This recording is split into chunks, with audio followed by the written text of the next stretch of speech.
നമസ്കാരം. ധനുഷ് സ്പീച്ച് ടിപ്സിലേക്ക് എല്ലാവർക്കും സ്വാഗതം.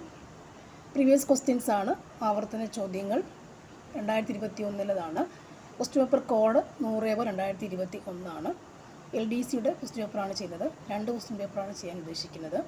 അപ്പോൾ ഇനി വരാൻ പോകുന്ന പരീക്ഷകൾക്ക് വേണ്ടി LDCക്കും വില്ലേജ് ഫീൽഡ് അസിസ്റ്റൻറ്റിനും അതുപോലെ ഇപ്പോൾ WPCO അതായത് വുമൻസ് പോലീസ് കോൺസ്റ്റബിൾ തസ്തികയിലേക്കുമൊക്കെയുള്ള എക്സാമുകൾക്ക് തയ്യാറെടുക്കുന്നവർക്ക് വേണ്ടി പ്രീവിയസ് ക്വസ്റ്റ്യൻസ് മുൻകാല ചോദ്യങ്ങൾ ചെയ്ത് പരിശീലിക്കാം.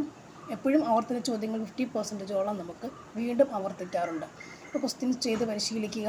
ക്വസ്റ്റ്യൻസ് ഉള്ള ഭാഗം മനസ്സിലാക്കാൻ സാധിക്കും. റാങ്ക് ഫയൽ മൊത്തം പഠിക്കാതെ എപ്പോഴും കട്ട് ഓഫ് കടക്കാൻ നമുക്ക് പ്രിലിംസ് ആണെങ്കിൽ കട്ട് ഓഫ് കടക്കാൻ നമുക്ക് സഹായിക്കുന്നത് പ്രീവിയസ് ക്വസ്റ്റ്യൻ തന്നെയാണ്. അപ്പോൾ അതിന് വേണ്ടി നോക്കാം. ക്വസ്റ്റ്യൻസ് പരിചയപ്പെടാം. നോക്കാം. ഒന്നാമത്തെ ചോദ്യം, ഭാഷാടിസ്ഥാനത്തിൽ സംസ്ഥാനങ്ങളെ പുനഃസംഘടിപ്പിക്കുന്നതിനായി രൂപീകരിച്ച സംസ്ഥാന പുനഃസംഘടനാ കമ്മീഷൻ്റെ അധ്യക്ഷൻ ആരായിരുന്നു? ഭാഷാടിസ്ഥാനത്തിൽ സംസ്ഥാനങ്ങളെ പുനഃസംഘടിപ്പിക്കുന്നതിന് വേണ്ടിയിട്ട് രൂപീകരിച്ച സംസ്ഥാന പുനഃസംഘടനാ കമ്മീഷൻ്റെ അധ്യക്ഷൻ ആരായിരുന്നു? ആൻസർ ഫസൽ അലി. ഫസൽ അലി ആയിരുന്നു സംസ്ഥാന പുനഃസംഘടനാ കമ്മീഷൻ്റെ അധ്യക്ഷൻ. ഫസൽ അലി ആയിരുന്നു സംസ്ഥാന പുനഃസംഘടനാ കമ്മീഷൻ്റെ അധ്യക്ഷൻ. ഫസൽ അലി. ഇന്ത്യയിലെ ഏറ്റവും വലിയ ധാതു അധിഷ്ഠിത വ്യവസായം ഏതാണ്? ഇന്ത്യയിലെ ഏറ്റവും വലിയ ധാതു അധിഷ്ഠിത വ്യവസായം ഏതാണ്? ആൻസർ ഇരുമ്പുരുക്ക് വ്യവസായം. ഇരുമ്പുരുക്ക് വ്യവസായമാണ് ഇന്ത്യയിലെ ഏറ്റവും വലിയ ധാതു അധിഷ്ഠിത വ്യവസായം. ഇരുമ്പുരുക്ക് വ്യവസായമാണ് ഇന്ത്യയിലെ ഏറ്റവും വലിയ ധാതു അധിഷ്ഠിത വ്യവസായം എന്ന് പറയുന്നത്. അടുത്ത ചോദ്യം, ബ്രിട്ടീഷ് രേഖകളിൽ കെട്ട്യോട്ട് രാജ എന്ന് വിശേഷിപ്പിക്കപ്പെടുന്ന ഭരണാധികാരി ആരാണ്? Answer option B Pazhassi Raja. പഴശ്ശിരാജയാണ് കെട്ട്യോട്ട് രാജ. പഴശ്ശിരാജയാണ് കെട്ട്യോട്ട് രാജ. ഇന്ത്യയിലെ ആദ്യത്തെ ദേശീയ ജലപാത ഏതാണ്? ആൻസർ അലഹബാദ് ഹൽദിയ. അലഹബാദ് ഹൽദിയ ആണ് ഇന്ത്യയിലെ ആദ്യത്തെ ദേശീയ ജലപാത. ജലപാത 1, 2, 3, 4 അങ്ങനെ നീളുന്നുണ്ട്. 5, 6 ഒക്കെ ഉണ്ട്. ഒന്നാമത്തേതാണ് അലഹബാദ് ഹാൽഡിയ ദേശീയ ജലപാത അല്ലേ. കൊല്ലം കോട്ടപ്പുറം മൂന്നാമത്തേതാണ്. ഓക്കെ. സാദിയ ദുബ്രി രണ്ടാമത്തേതാണ്. കൊല്ലം കോട്ടപ്പുറം മൂന്നാമത്തേത്. കേരളത്തിൽ കൂടി കടന്നു പോകുന്ന ഒരു ദേശീയ ജലപാത ഏതാണ്? കൊല്ലം കോട്ടപ്പുറം എന്നുള്ളതാണ്. കൊല്ലം കോട്ടപ്പുറം, കോഴിക്കോടുള്ള കൊല്ലം കോട്ടപ്പുറം എന്നുള്ളതാണ്. ഓക്കെ. അപ്പോൾ ഇന്ത്യയിലെ ആദ്യത്തെ ദേശീയ ജലപാത ഏതാണ്? Answer option A Allahabad Haldia ആണ്. Allahabad Haldia. Okay. Next one, Swaraj പാർട്ടിക്ക് രൂപം നൽകിയവർ ആരെല്ലാം? സ്വരാജ് പാർട്ടിക്ക് രൂപം നൽകിയത് ആരൊക്കെയാണ്? Answer option B CR Das, Motilal Nehru. CR ദാസും മോത്തിലാൽ നെഹ്റുവുമാണ് സ്വരാജ് പാർട്ടിക്ക് രൂപം നൽകിയത്. സ്വരാജ് പാർട്ടിക്ക് രൂപം കൊടുത്തത് ആരൊക്കെയാണ്? CR ദാസും മോത്തിലാൽ നെഹ്റുവുമാണ് സ്വരാജ് പാർട്ടിക്ക് രൂപം കൊടുത്തത്.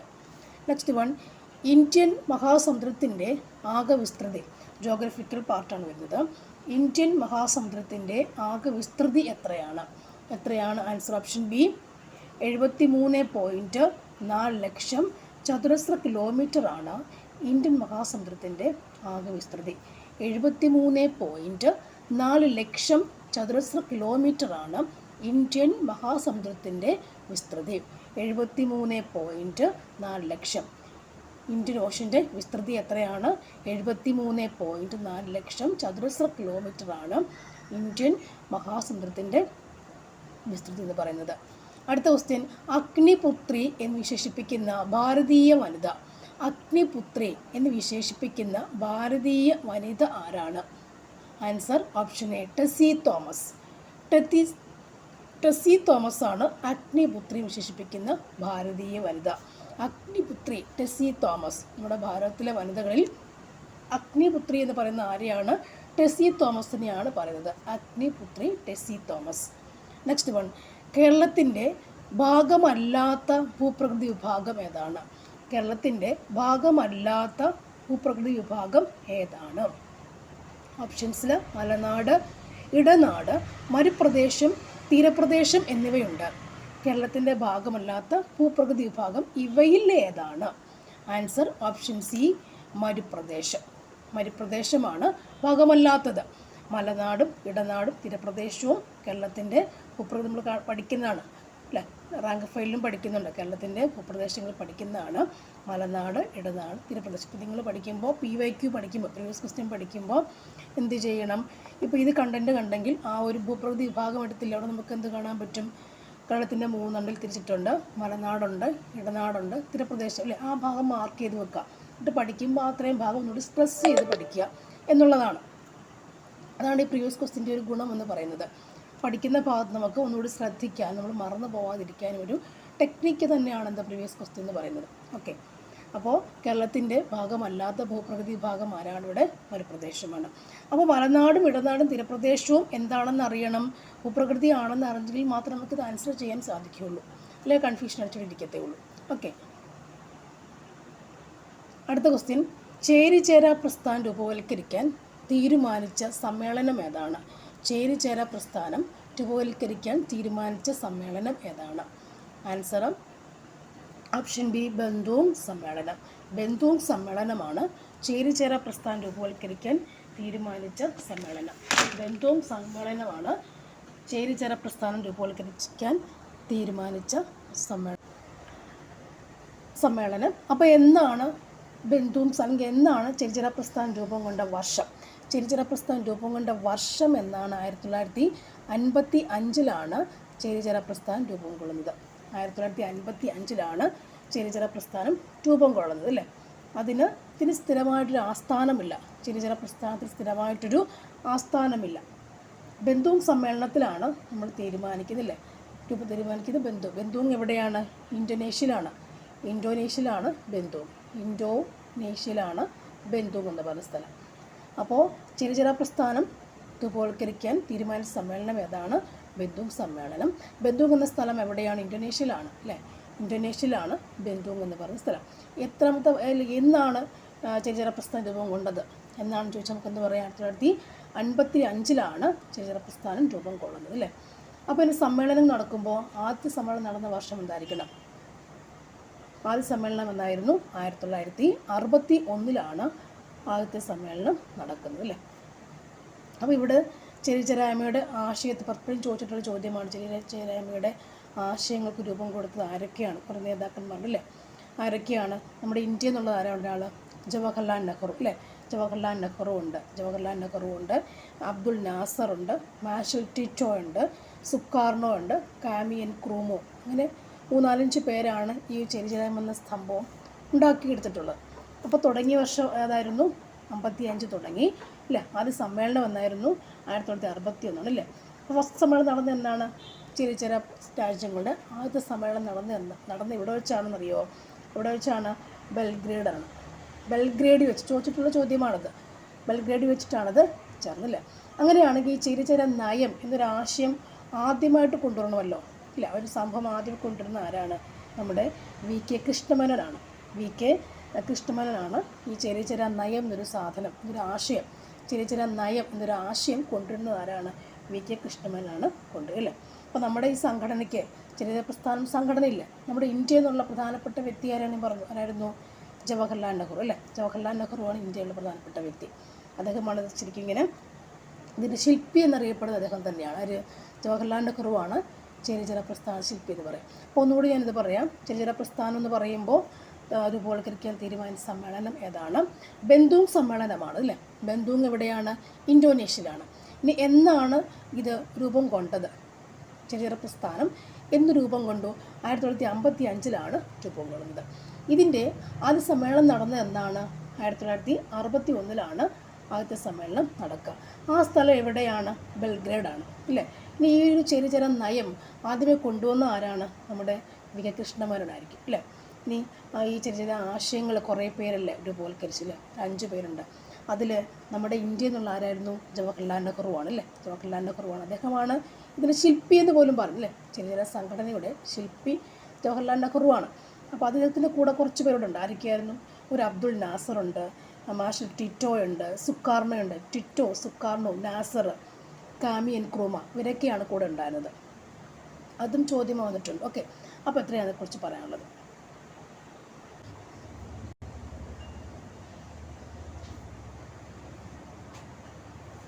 അടുത്ത അടുത്ത ക്വസ്റ്റ്യൻ, സമീപകാലത്ത് വാമൊഴിയിൽ നിന്നും വരമൊഴിയിലേക്ക് രൂപാന്തരപ്പെട്ട കേരള കർണാടക ഭാഷ. ആൻസർ ഓപ്ഷൻ സി, ബ്യാരി ഭാഷ. ബ്യാരി ഭാഷ. ബ്യാരി ഭാഷ. നെക്സ്റ്റ് വൺ, ടെന്നീസ് കോർട്ട് പ്രതിജ്ഞ ഏത് വിപ്ലവവുമായി ബന്ധപ്പെട്ടിരിക്കുന്നു? ടെന്നീസ് കോർട്ട് പ്രതിജ്ഞ ഏത് വിപ്ലവവുമായി ബന്ധപ്പെട്ട് ഇരിക്കുന്നു എന്നാണ് ചോദ്യം. ആൻസർ ഓപ്ഷൻ ബി, ഫ്രഞ്ച് വിപ്ലവം. അല്ലേ? ടെന്നീസ് കോർട്ട് പ്രതിജ്ഞ ഏത് വിപ്ലവം ബന്ധപ്പെട്ടിരിക്കുന്നു? ഫ്രഞ്ച് വിപ്ലവവുമായിട്ടാണ് ബന്ധപ്പെട്ടിരിക്കുക. ടെന്നീസ് കോർട്ട് പ്രതിജ്ഞ ഫ്രഞ്ച് വിപ്ലവം ബന്ധപ്പെട്ടിരിക്കുന്നു. ഓക്കെ. അപ്പോൾ ടെന്നീസ് കോർട്ട് പ്രതിജ്ഞ നടന്ന വർഷം ഏതാണ്? അറിയോ? വർഷം ഏതായിരുന്നു? 1789 ജൂൺ 20 നടക്കുക. അല്ലേ? ഫ്രഞ്ച് വിപ്ലവമാണ് ടെന്നീസ് കോർട്ട് പ്രതിജ്ഞ എന്ന് പറയുമ്പോൾ 1789 ജൂൺ 20 നടക്കുന്നത്. അല്ലേ?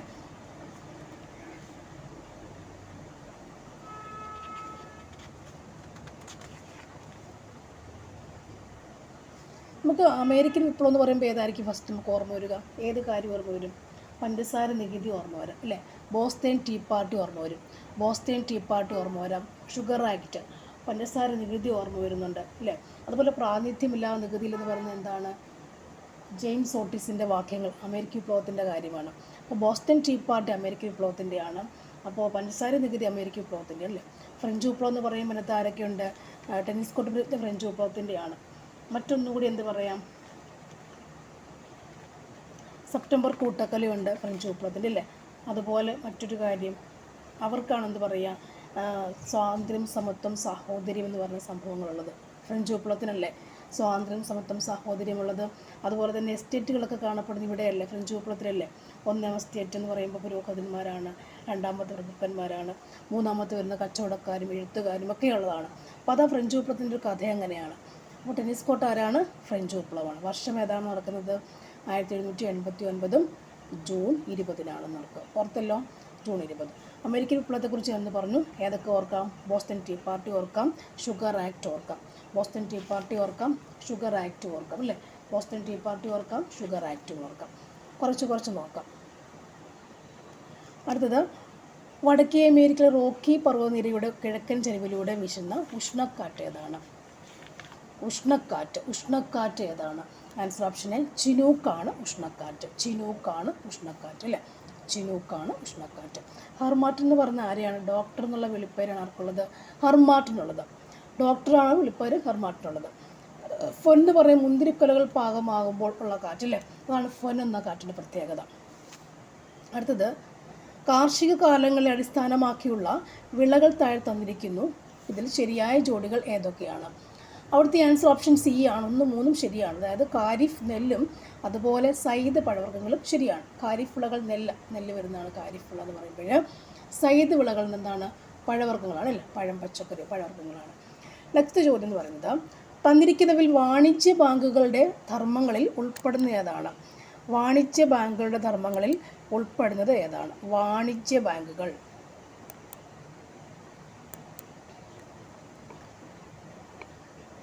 ആൻസർ ഇതാണ്, ഓപ്ഷൻ ഡി ആണ്. വാണിജ്യ ബാങ്കുകൾ എന്ന് പറയുമ്പോൾ അവർക്ക് നിക്ഷേപങ്ങൾ സ്വീകരിക്കുക എന്നതാണ്. വാണിജ്യ ബാങ്കുകൾ എന്ന് പറയുമ്പോൾ എന്താണ്? നിക്ഷേപങ്ങൾ സ്വീകരിക്കുക എന്നാണ് അവരുടെ കർത്തവ്യം, കടമ, ധർമ്മങ്ങൾ എന്ന് പറയുന്നത്. വാണിജ്യ ബാങ്കുകൾ കച്ചവടത്തിന് വേണ്ടി അല്ലേ നിക്ഷേപങ്ങൾ സ്വീകരിക്കുക എന്നതാണ് വാണിജ്യ ബാങ്കുകളുടെ ധർമ്മങ്ങൾ. അടുത്തത്, തന്നിരിക്കുന്നവയിൽ ശരിയായ ജോഡി ഏതൊക്കെയാണ്? ഇവിടെ ശരിയായ ജോഡിയില്ലേ? പഞ്ചവത്സര പദ്ധതി കാലത്തുണ്ടായിട്ടുള്ള രണ്ടാം പഞ്ചവത്സര പദ്ധതിയില്ലേ? ആ സമയത്ത് വ്യവസായങ്ങളിൽ ഉള്ളതാണ് ഈ സംഭവങ്ങളില്ലേ? അപ്പോൾ അതും പഠിച്ചു വെക്കണം. പഞ്ചവത്സര പദ്ധതി പഠിക്കുമ്പോഴേ ഇത് നമുക്ക് കിട്ടുന്നുള്ളൂ പഠിക്കാൻ. അപ്പോൾ നമ്മൾ പഠിക്കുമ്പോൾ അതിലേക്ക് കടന്നു പോകണം. പഞ്ചവത്സര പദ്ധതികളുടെ വർഷവും ഒക്കെ പഠിച്ചിട്ട് അതിൻ്റെ പദ്ധതികളും പഠിച്ച് ആരാണ് പ്ലാൻ കൊണ്ടുവന്നതും പഠിച്ച് ആ രണ്ടിൻ്റെ പഠിച്ചു വെക്കണം. ഓക്കെ. അപ്പോൾ ഇത് മാത്രമല്ല ഇതുകൊണ്ട് ഉദ്ദേശിക്കുന്നത്, ഇത് മാത്രമല്ല ഉദ്ദേശിക്കുന്നത്. ഇതിപ്പോൾ എന്താണ്? വിലായ്, ഒഡീഷ അതിങ്ങനെ നോക്കി വെക്കുക എന്ന് മാത്രമേ ഉള്ളൂ. ശരിയായ ജോഡി മാർക്ക് ചെയ്യുക. പക്ഷേ ഇതിവിടെ വരുന്നതാണ് പഞ്ചവത്സര പദ്ധതിയുടെ ആ ഒരു ഭാഗത്ത് വരുന്നതാണ്. അല്ലേ? രണ്ടാം പഞ്ചവത്സര പദ്ധതി ഉണ്ടായിട്ടുള്ള അല്ല അന്ന് ഒരുപോലെ ചെയ്ത വ്യവസായങ്ങളുടെ പദ്ധതികളാണ് ഈ കാണിച്ചേക്കുന്നത്, ഇത്രയും പറഞ്ഞേക്കുന്നത്. അപ്പോൾ ആ ഭാഗത്തേക്ക് നിങ്ങൾ പോയിട്ട് അവിടെ കൂടി പഠിക്കണം. ആ ഒരു ഭാഗം മാർക്ക് ചെയ്തിട്ട് അത് പഠിക്കാൻ ശ്രമിക്കണം എന്നുള്ളതാണ്. ഓക്കെ. പ്രീവിയസ് ക്വസ്റ്റ്യൻ അങ്ങനെയാണ് യൂസ് ആക്കേണ്ടത്. നമ്മൾ യൂസ് ചെയ്യേണ്ടത് അങ്ങനെയാണ്. ഇത് മാത്രം പഠിച്ച് നമുക്ക് കിട്ടണമെന്നില്ല. ഇതിൽ ഏത് പാർട്ടി വരുന്നോ ആ ഭാഗം കൂടി ഒന്ന് പഠിച്ചു വെക്കണം. ഓക്കെ. അതിൽ നമ്മൾ ഹോട്ട് പോയിന്റ് എന്നൊക്കെ പറയില്ല, ഹോട്ട് ടോപ്പിക്സ് എന്നൊക്കെ പറഞ്ഞാൽ അങ്ങനെയല്ലേ. ഓക്കെ, അപ്പോൾ ഇവിടെ ശരിയായ ജോഡി ഏതൊക്കെയാണ്? ആൻസർ ഓപ്ഷൻ സി ആണ്. ഏതൊക്കെ ശരിയായ ജോഡിയാണ്? ദുർഗാപൂർ പശ്ചിമ ബംഗാളും പിന്നെ ബൊക്കാറോ ജാർഖണ്ഡും എന്താണ് ശരിയായ ജോഡികളാണ്. ദുർഗാപൂർ പശ്ചിമ ബംഗാളും ബൊക്കാറോ ജാർഖണ്ഡും ശരിയായതാണ്. ഇവിടെ ആൻസർ 3ഉം 4ഉം എന്ന് പറയുമ്പോൾ ദുർഗാപൂർ പശ്ചിമ ബംഗാൾ ശരിയാണില്ല, എല്ലാം കൂടി കുഴയുന്നു. ദുർഗാപൂർ പശ്ചിമ ബംഗാൾ ശരിയാണ്, ബൊക്കാറോ ജാർഖണ്ഡ് ശരിയാണില്ലേ. ബാക്കി ഭിലായ് എന്ന് പറയുമ്പോൾ എവിടെ വരിക? ഭിലായ് എന്നൊക്കെ പറയുമ്പോൾ എവിടെ ആയിരിക്കും വരിക? ഭിലായ് എന്ന് പറയുമ്പോൾ അത് ദുർഗാപൂർ അല്ല, ഛത്തീസ്ഗഡ് അല്ല, ദുർഗാപൂർ ആണ് ഭിലായ് എന്ന് പറയുമ്പോൾ ദുർഗ അല്ലേ. റൂർക്കല സ്റ്റീൽ പ്ലാന്റ് എവിടെയാണ്? സുന്ദർഗഡ്. റൂർക്കല നമുക്ക് ഛത്തീസ്ഗഡ് അല്ല വരിക, സുന്ദർഗഡാണ് കേട്ടോ.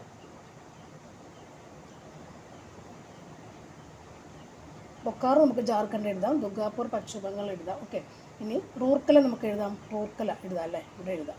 റൂർക്കല നമുക്ക് സുന്ദർഗഡാണ്, ഒഡീഷ, സുന്ദർഗഡാണ്. സുന്ദർഗഡ് ഒഡീഷയാണ് റൂർക്കല. ഒഡീഷ, സുന്ദർഗഡ് ഒഡീഷ അല്ലേ. ആരുടെ സഹായമാണ് റൂർക്കലയ്ക്ക് കിട്ടുക?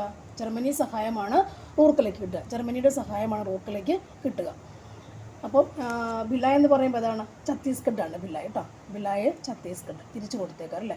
ഛത്തീസ്ഗഡാണ് ഭിലായ്, ഛത്തീസ്ഗഡാണ് ഭിലായ് അല്ലേ. റഷ്യയുടെ സാങ്കേതിക സഹായം കിട്ടുന്നു.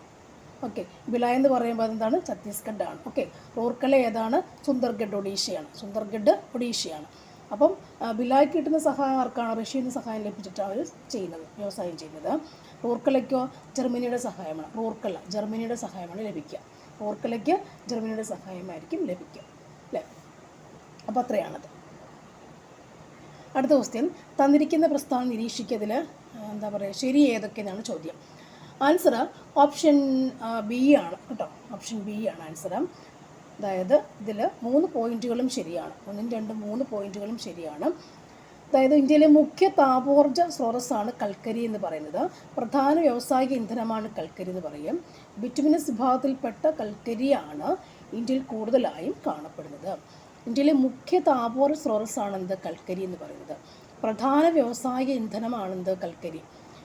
ബിറ്റുമിനസ് വിഭാഗത്തിൽപ്പെട്ട കൽക്കരിയാണ് ഇന്ത്യയിൽ കൂടുതലായിട്ടും കാണപ്പെടുക.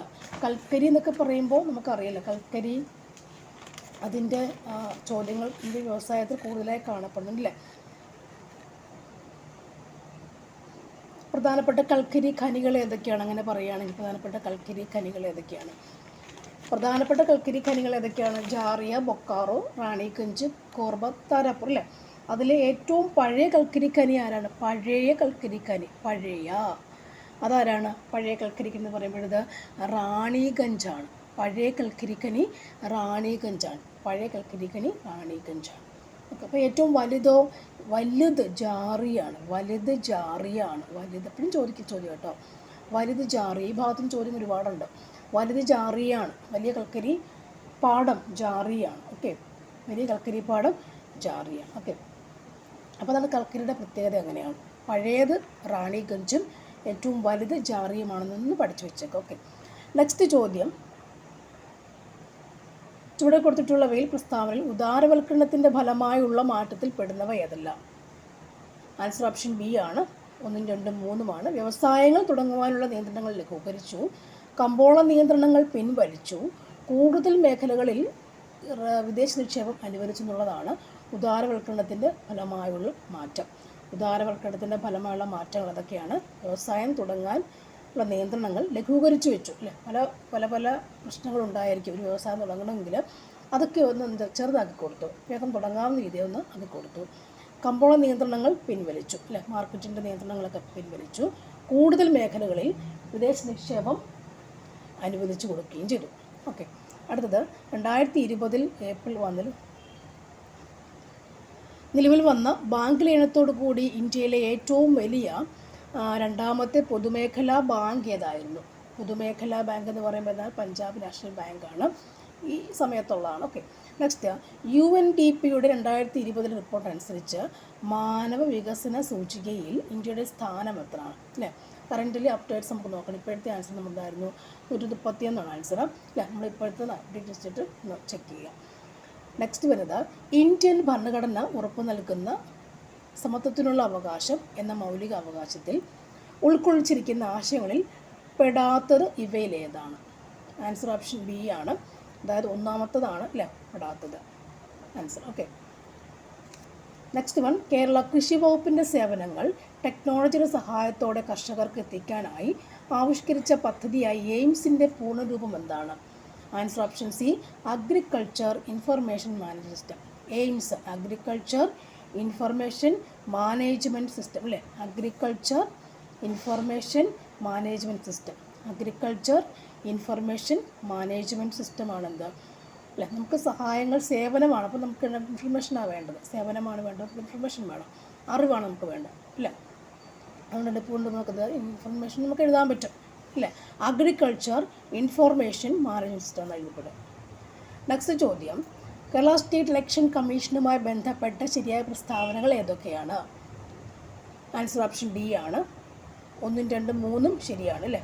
കേരള സ്റ്റേറ്റ് ഇലക്ഷൻ കമ്മീഷൻ അല്ലേ? ഇലക്ഷൻ കമ്മീഷൻ, ഇലക്ഷനൊക്കെ വരുന്നുണ്ട്, അപ്പോൾ അതിനെപ്പറ്റിയുള്ള ചോദ്യങ്ങളൊക്കെ വരാം ഇനി. അല്ലെങ്കിലും വളരെ പ്രധാനപ്പെട്ട ടോപ്പിക്കിലൊന്നാണ് എന്ത് കേരള സ്റ്റേറ്റ് ഇലക്ഷൻ കമ്മീഷൻ എന്ന് പറയുന്ന ചോദ്യങ്ങൾ. അപ്പോൾ 3 പോയിന്റുകൾ 1, 2, 3 ശരിയാണ്, 1, 2, 3 ശരിയാണ്. നോക്കാം ഏതൊക്കെയാണ്.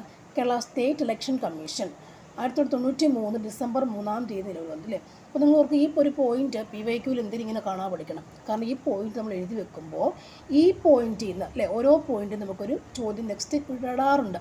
കാരണം അവരുടെ കയ്യിലുള്ള പോയിന്റ്സ് അതാണ്, മനസ്സിലായി? PSCയുടെ കയ്യിലുള്ള പോയിന്റ്സ് അതായതുകൊണ്ട് അവരിവിടുന്ന് ചോദ്യം ഇടാറുണ്ട് അല്ലേ? നമ്മുടെ മനസ്സിലും എപ്പോഴും അങ്ങനെ തന്നെ, നമുക്കൊരു കാര്യം മനസ്സിലുണ്ട് എപ്പോഴും അത് വന്നുകൊണ്ടേയിരിക്കും. അതുപോലെ തന്നെയാണ് അവർ മനുഷ്യരല്ല, ഒരു മനുഷ്യരാകും, അപ്പോൾ അവർക്കും അങ്ങനെയാണ്. നമ്മുടെ അറിവുകൾ പോലെ അവർക്കും അറിവുകളുണ്ട്. അപ്പോൾ അതാണ് 1993 ഡിസംബർ 3-ാം തീയതി നിലവിൽ വന്നു. 93 ഡിസംബർ 3-ാം തീയതി നിലവിൽ വന്നു ഏത് സ്റ്റേറ്റ് ഇലക്ഷൻ കമ്മീഷൻ.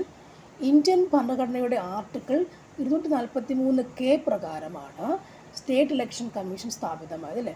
ഈ ഒരു പോയിന്റ് ഞാൻ കഴിഞ്ഞ ദിവസം ഷോർട്സിലിട്ടിരുന്നു അല്ലേ? എനിക്ക് വളരെ ഇമ്പോർട്ടൻസ് തോന്നി. ഇലക്ഷനൊക്കെ ഉണ്ട്, അവിടെ പ്രസ്സിൽ അച്ചടിക്കുന്നു, അങ്ങനെ വന്നു ഇങ്ങനെ വന്നൊക്കെ കേട്ടപ്പോഴത്തേക്ക് ഞാൻ എന്ത് ചെയ്തു, ഒരു ഷോർട്സിലിട്ടതാണ്. പക്ഷേ അത്ര വ്യൂസ് ഒന്നും അതിന് കിട്ടിയില്ല എന്നുള്ള സത്യം. ഓക്കെ, പക്ഷേ 243K എന്നുള്ളതാണ് നമ്മുടെ സ്റ്റേറ്റ് ഇലക്ഷൻ കമ്മീഷൻ്റെ നമ്മുടെ ഇന്ത്യൻ ഭരണഘടന അല്ല, ആ ഒരു ആർട്ടിക്കിൾ വളരെ ഇമ്പോർട്ടൻ്റ് ആണ് നമുക്ക്. 243K പ്രകാരമാണ് നമ്മൾ എന്ത് ചെയ്യുക, സ്റ്റേറ്റ് ഇലക്ഷൻ കമ്മീഷൻ സ്ഥാപിക്കുന്നതെന്ന് പറയുന്നത് അല്ലേ? സ്ഥാപിക്കുന്ന വന്നപ്പോഴായിരിക്കാം ആർക്കും അത്ര ഇൻട്രസ്റ്റ് തോന്നാഞ്ഞു. പക്ഷേ നമുക്ക് ഫാക്ടർ പഠിച്ചു വെച്ചേക്കണം. 243K ആണ് കേരള സ്റ്റേറ്റ് ഇലക്ഷൻ കമ്മീഷൻ സ്ഥാപിച്ചിരിക്കുന്നത് അല്ലേ? അത് ഡേറ്റ് 2 ഓർത്തിരിക്കുക. നമ്മൾ ഇവിടെ താമസിക്കുക അല്ലേ? നമുക്കതൊന്നും ഇല്ലാതെ ഒരു ജോലി കിട്ടിയാലും നമുക്കൊന്നും ഇല്ലാതെ മുമ്പോട്ട് നീങ്ങാൻ കഴിയില്ല. നമ്മളൊക്കെ അതിൻ്റെ ഭാഗമായി തീരുന്നവരാണ്. അപ്പം ഈ 2 പോയിന്റ് നമുക്ക് വളരെ ഇമ്പോർട്ടൻ്റ് ഉള്ള കാര്യമാണ്. 243K എന്നുള്ളത് എല്ലാവർക്കും അല്ലേ, നമ്മുടെ കേരളത്തിൽ ജീവിക്കുക എല്ലാവർക്കും വളരെ ഇമ്പോർട്ടൻ്റായി തോന്നുന്ന കാര്യമാണ്. Next point, panchayat municipality corporation തിരഞ്ഞെടുപ്പുകൾ നടത്തുക എന്നതാണ് കമ്മീഷൻ്റെ പ്രധാന ചുമതല. ഓക്കെ, 3 പോയിന്റ് ശരിയാണല്ലോ. അടുത്ത ചോദ്യം.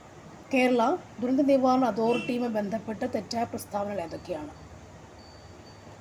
ആൻസർ ഓപ്ഷൻ എ ആണ് തെറ്റത്. 4-ാമത്തതാണ് തെറ്റായ പ്രസ്താവന. ഓക്കെ, 4 തെറ്റായ പ്രസ്താവന.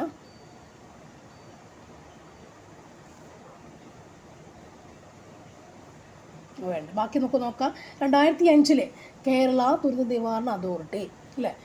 2005 ദുരന്ത നിവാരണ നിയമപ്രകാരം സ്ഥാപിതമായതാണ്. സുരക്ഷായനം എന്നതാണ് ആപ്തവാക്യം. സുരക്ഷായനം എന്നതാണ് ആപ്തവാക്യം ഇല്ലേ? എല്ലാവർക്കും ഇത് അറിയണമെന്നുണ്ടോ? ഇല്ല, പഠിക്കണം.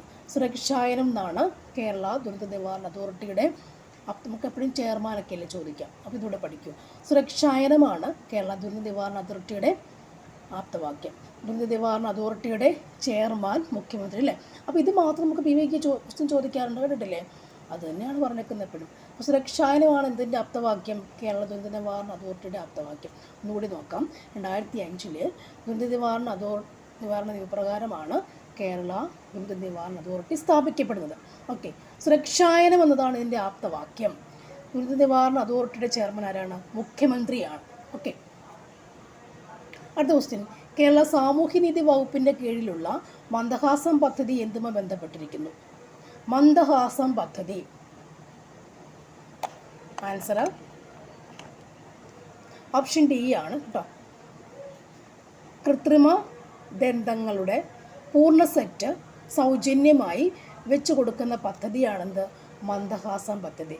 കൃത്രിമ ദന്തങ്ങളുടെ മന്ദഹാസിക്ക് അല്ലേ, ചിരിക്കുമ്പോൾ ദന്തങ്ങൾ, കൃത്രിമ ദന്തങ്ങളുടെ പൂർണ്ണ സെറ്റ് സൗജന്യം വെച്ച് കൊടുക്കുന്നതാണെന്ത്, മന്ദഹാസം പദ്ധതി. ഓക്കെ അല്ലേ. അടുത്ത ക്വസ്റ്റ്യൻ, കേരളത്തിലെ നെൽവയൽ തണ്ണീർത്തട സംരക്ഷണ നിയമം നിലവിൽ വന്നതെന്നാണ്. നെൽവയൽ തണ്ണീർത്തട സംരക്ഷണ നിയമം നിലവിൽ വന്നത് എന്നാണ്. ആൻസർ 2008 നെൽവയൽ 2008 ഓഗസ്റ്റ് 11 നെൽവയൽ തണ്ണീർത്തട സംരക്ഷണ നിയമം വന്നേക്കുന്നത്. നെൽവയൽ 2008 ഓഗസ്റ്റ് 11 നെൽവയൽ തണ്ണീർത്തട സംരക്ഷണ നിയമം 2008 ഓഗസ്റ്റ് 11. ഓക്കെ. നിലവിലെ തൊഴിൽ വകുപ്പ് മന്ത്രി ആരാണ് അല്ലേ? ആൻസർ ശിവൻകുട്ടി. വിദ്യാഭ്യാസ മന്ത്രിയും കൂടി അദ്ദേഹമാണ്, ശിവൻകുട്ടി. നെക്സ്റ്റ് വൺ, 15ാം കേരള നിയമസഭയിലെ വനിതാ MLA-മാർ എത്രയാണ്? ആൻസർ ഓപ്ഷൻ ബി 11 പേർ. ഇന്ത്യൻ ഭരണഘടനാ പ്രകാരം മൗലിക കർത്തവ്യങ്ങളുമായി ബന്ധപ്പെട്ട് താഴെ പറയുന്നവയിൽ ശരിയായ പ്രസ്താവന ഏതൊക്കെയാണ്? കഴിഞ്ഞ ദിവസം ഇത് തന്നെ പറഞ്ഞാണ്, അതുകൊണ്ട് ആൻസർ മാത്രം പറയാം. Answer option C 1, 2, 3. Next, Indian രാഷ്ട്രപതിയെ തിരഞ്ഞെടുക്കുവാനുള്ള യോഗ്യതകൾ വിവരിക്കുന്ന ഭരണഘടന ആർട്ടിക്കിൾ ഏതാണ്? ആൻസർ ഓപ്ഷൻ എ ആണ്. ആർട്ടിക്കിൾ ഏതാണ്? 58 ആർട്ടിക്കിൾ അല്ലേ. യോഗ്യത എന്ന് പറയുമ്പോൾ അദ്ദേഹത്തിൻ്റെ യോഗ്യതയെക്കുറിച്ച് പറയുന്നതാണ് 58 എന്ന് പറയുന്ന സംഭവം അല്ലേ. 35 years ഉണ്ടായിരിക്കണം, ഇന്ത്യൻ പൗരനായിരിക്കണം എന്നൊക്കെയുള്ള സംഭവങ്ങൾ വരുന്നില്ലേ. മറ്റൊരു പോസ്റ്റിലും അല്ലെ, മറ്റൊരു ശമ്പളം പറ്റുന്ന മറ്റൊരു പോസ്റ്റ് അദ്ദേഹം ഉണ്ടാവാൻ പാടില്ലെന്നൊക്കെയാണ് നിബന്ധനകൾ, യോഗ്യതകൾ. നെക്സ്റ്റ് വൺ, ഭാദ്ര, നഗർ ഹവേലി, ദാമൻ ദിയു എന്നീ കേന്ദ്രഭരണ പ്രദേശങ്ങളുടെ നിലവിലെ അഡ്മിനിസ്ട്രേറ്റർ ആരാണ്? ആൻസർ പ്രഫുൽ പട്ടേലാണ് ഈ കേന്ദ്രഭരണ പ്രദേശങ്ങളുടെ അഡ്മിനിസ്ട്രേറ്റർ. അവിടെ ഭരണം കാഴ്ചവെക്കുക അല്ലേ, അഡ്മിനിസ്ട്രേറ്ററാണ് പ്രഫുൽ പട്ടേലാണ്. നെക്സ്റ്റ്, ഇന്ത്യൻ തിരഞ്ഞെടുപ്പ് കമ്മീഷനുമായി ബന്ധപ്പെട്ട് തെറ്റായ പ്രസ്താവന ഇതിനകത്ത് ഏതാണ്? തെറ്റായ പ്രസ്താവനകൾ ഏതൊക്കെയാണ്? ആൻസർ എന്തായിരിക്കണം? മൂന്നാമത്തെ തെറ്റായ പ്രസ്താവന അല്ലേ, മൂന്നാമത്തെ തെറ്റായ പ്രസ്താവന കേട്ടോ. മൂന്നാമത്തെ തെറ്റായ പ്രസ്താവന നമുക്ക് വെട്ടിക്കളയാം. അങ്ങനെ കാണണ്ട, ആ സമയത്ത് കണ്ടു കഴിഞ്ഞ് നമുക്ക് ബോധം. അപ്പോൾ തെറ്റായ പ്രസ്താവന ഇവിടെ ഏതാണ്? മൂന്നാമത്തെ തെറ്റായ പ്രസ്താവന നമുക്ക് വേണ്ടല്ല. ശരി, നോക്കിയേക്കാം. ഇന്ത്യൻ തെരഞ്ഞെടുപ്പ് കമ്മീഷൻ ഇപ്പോൾ 3 പേരടങ്ങുന്ന സമിതിയാണ്. 3 പേരവിടെ ഉണ്ട്. രാഷ്ട്രപതിയാണ് തിരഞ്ഞെടുപ്പ് കമ്മീഷനെ നിയമിക്കുന്നത്. ശരിയാണല്ലോ. രാഷ്ട്രപതി, ഉപരാഷ്ട്രപതി, രാജ്യസഭ, ലോക്സഭ, സംസ്ഥാന നിയമസഭാ തിരഞ്ഞെടുപ്പുകൾ നടത്തുന്നത് ഇന്ത്യൻ തിരഞ്ഞെടുപ്പ് കമ്മീഷനാണ്. ഓക്കെ.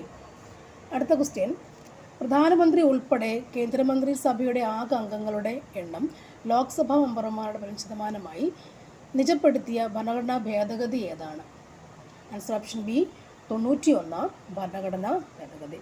91 ഭരണഘടനാ ഭേദഗതി. അടുത്ത ക്വസ്റ്റ്യൻ, സ്റ്റേറ്റ് യൂണിയൻ കൺകറന്റ് ലിസ്റ്റുമായി ബന്ധപ്പെട്ട ശരിയായ പ്രസ്താവനകൾ ഏതൊക്കെയാണ്? Answer option D state list 66 വിഷയങ്ങൾ, യൂണിയൻ ലിസ്റ്റ് 97 വിഷയങ്ങൾ, കൺകറന്റ് ലിസ്റ്റ് 47 വിഷയങ്ങൾ. അടുത്ത ചോദ്യം, ബി ലിംഫോസിറ്റുകളെ സംബന്ധിച്ച താഴെ പറഞ്ഞ പ്രസ്താവന തെറ്റായവ ഏതൊക്കെയാണ്?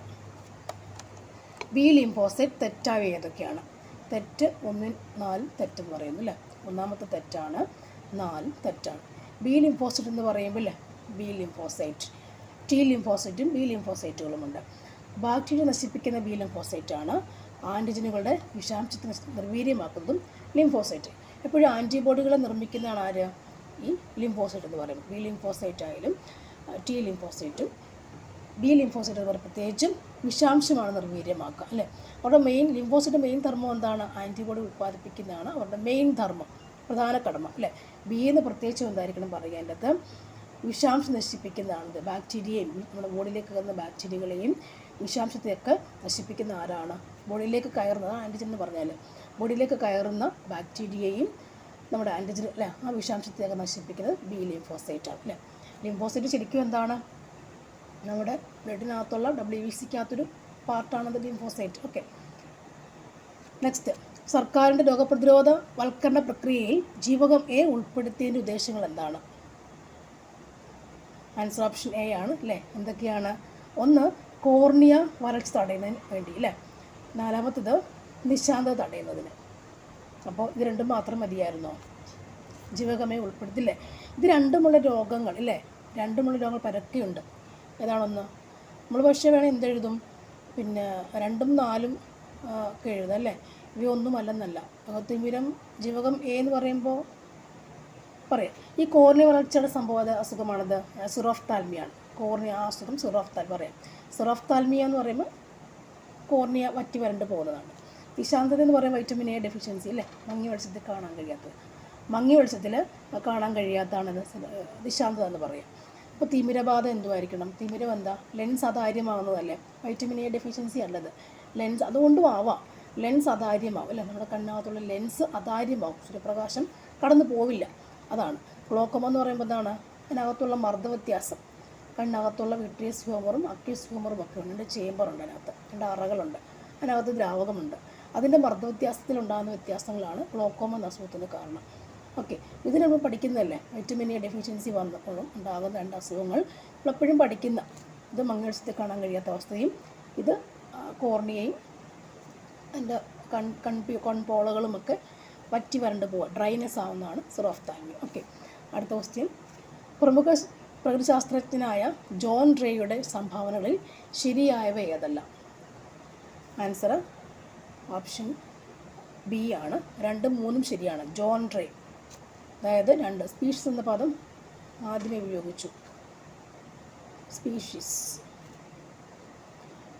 18,000 അല്ലേ, 18,000-ലധികം സസ്യങ്ങളെ ഉൾക്കൊള്ളിച്ച് ഹിസ്റ്റോറിയം പ്ലാന്റം എന്ന പുസ്തകം പുറത്തിറക്കി. ഹിസ്റ്റോറിയം പ്ലാന്റം എന്ന പുസ്തകം പുറത്തിറക്കി അല്ലേ.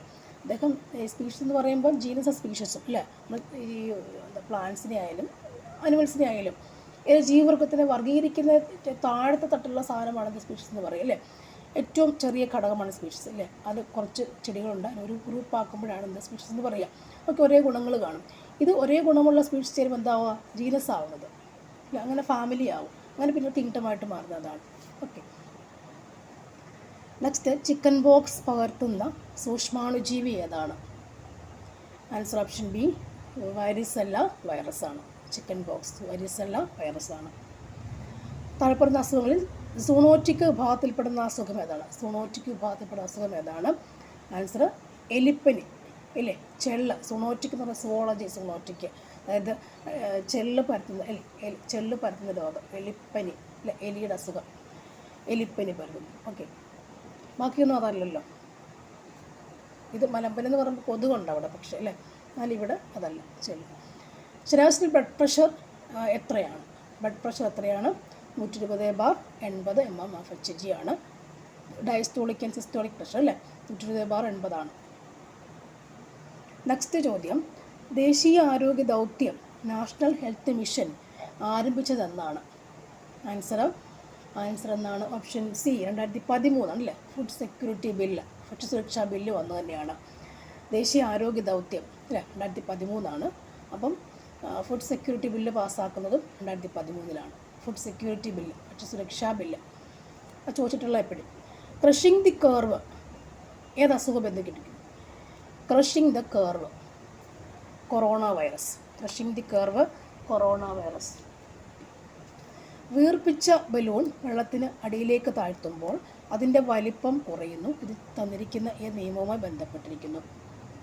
ആൻസർ ഓപ്ഷൻ ബി ആണ്, ബോയിൽ നിയമം. ഇതെപ്പോഴും ചോദിക്കുന്ന ചോദ്യമാണ് കേട്ടോ. താഴെ പറയുന്നവയുടെ ലോഹങ്ങളുടെ സുരക്ഷിത അല്ലാത്തത് ഏതാണ്?